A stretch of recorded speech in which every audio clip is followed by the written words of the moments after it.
আসসালামু আলাইকুম। এখন দেখাবো এখানকার রেক্টেঙ্গেল টুল, রাউন্ডেড রেক্টেঙ্গেল টুল, এলিপস টুল, মানে এখানে যে অপশনগুলো আছে সেটি। আমরা রেক্টেঙ্গেল টুল সিলেক্ট করলাম, করে একটি ড্র করলাম। এটি আমাদের রেক্টেঙ্গেল টুল। শিফট না ক্লিক করেই এটি তৈরি করলাম।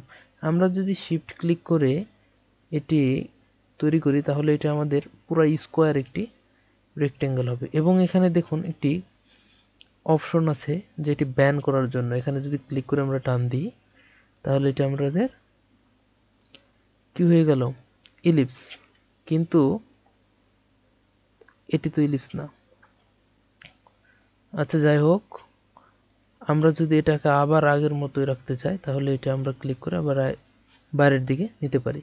কিন্তু আমরা যদি চাই যে একটাকে শুধু ক্লিক করে নিয়ে আসবো ভিতরে, তাহলে আমরা একটার উপর ক্লিক করে শুধু ড্রাগ করব। আমাদের যদি একটা সিলেক্ট না হয় কোনো সময়, আমাদের অনেক পাথ থাকতে পারে।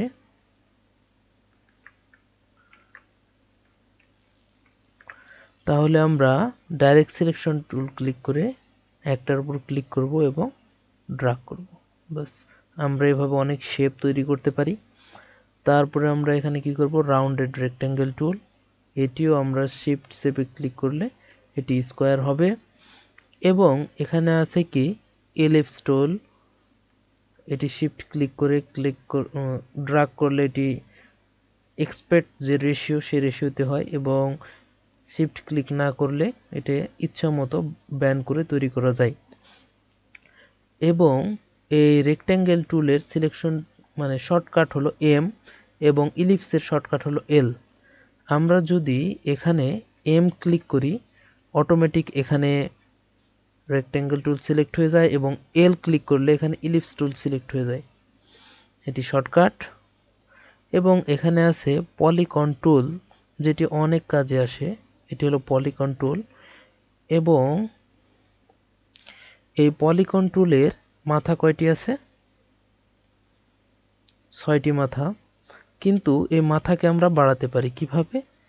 পলিগন টুল নিলাম এবং এখানে একটু ড্রাগ করার পরে আমরা কিবোর্ড থেকে আপ অ্যারো ক্লিক করলে এটি বেড়ে যাবে মাথা, এবং ডাউন অ্যারো ক্লিক করলে কমে যাবে।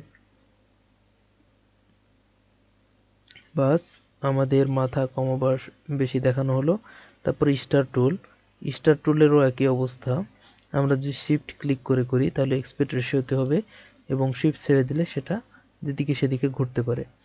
আচ্ছা, এবং এটিরও আপ অ্যারো ক্লিক করলে এটির বেড়ে যাবে তার ভাঁজগুলো, এবং ডাউন অ্যারো ক্লিক করলে সেটি কমে ত্রিভুজে আকৃতি নেবে। আচ্ছা, তাহলে আমাদের এখানে আরেকটা অপশন থাকছে ফ্ল্যারো টুল। সূর্যের আলোর যে রশ্মি, এই রশ্মির মতো কিছু করে এটি একটি আসে, সেজন্য আমরা সচরাচর এটি ইউজ করি না। আপনাদের দরকার হলে আপনারা ইউজ করবেন। আমি এটি ডিলিট বাটন ক্লিক করে ডিলিট করে দিয়েছি। আজ এ পর্যন্তই, আপনাদের সবগুলো দেখানো হয়ে গেল। পরের দিনে দেখা হবে ইনশাআল্লাহ।